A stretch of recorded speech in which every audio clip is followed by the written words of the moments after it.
Happy Monday.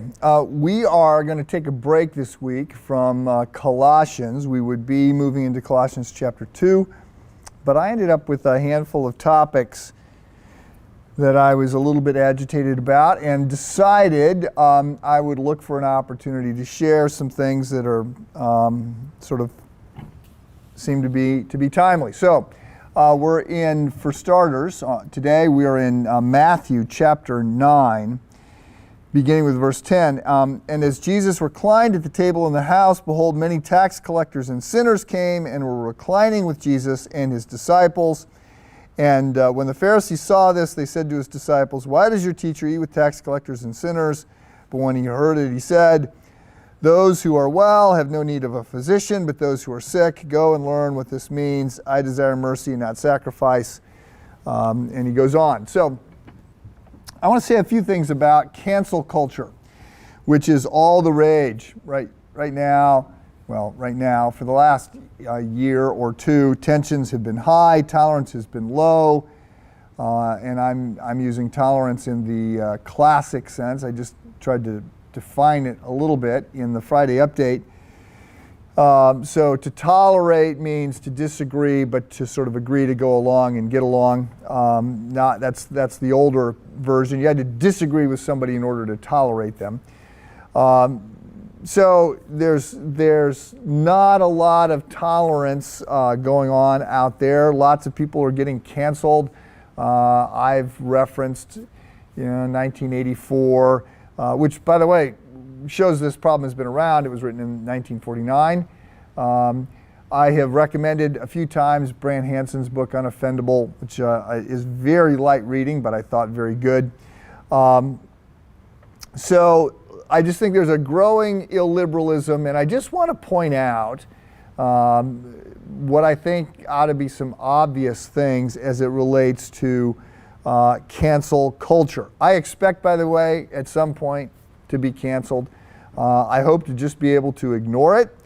But clearly, as views and acceptable views continue to change rapidly, things I am saying or said 20 years ago will certainly come back and be out of fashion horrifically.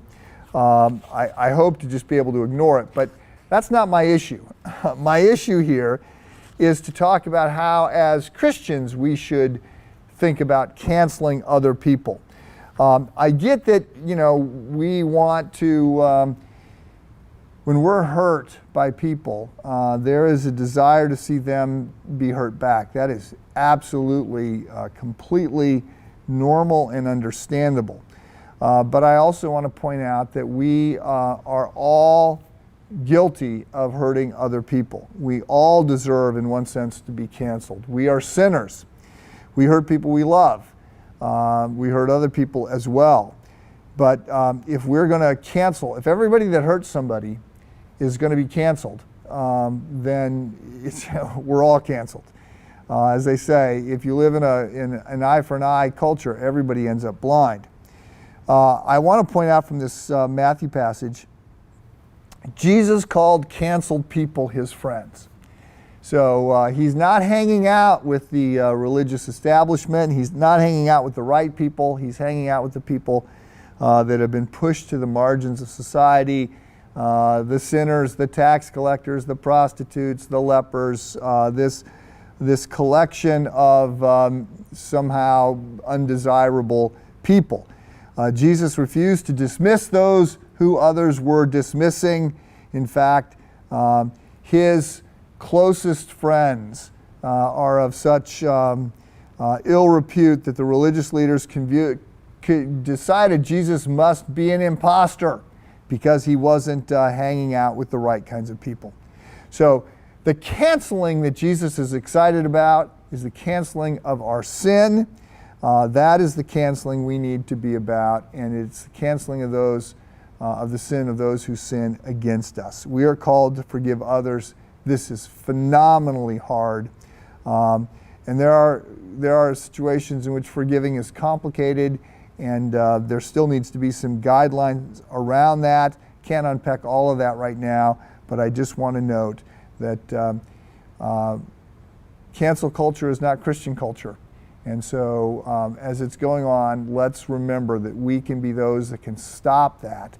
And we might be canceled, but we don't have to cancel back. Have a good day.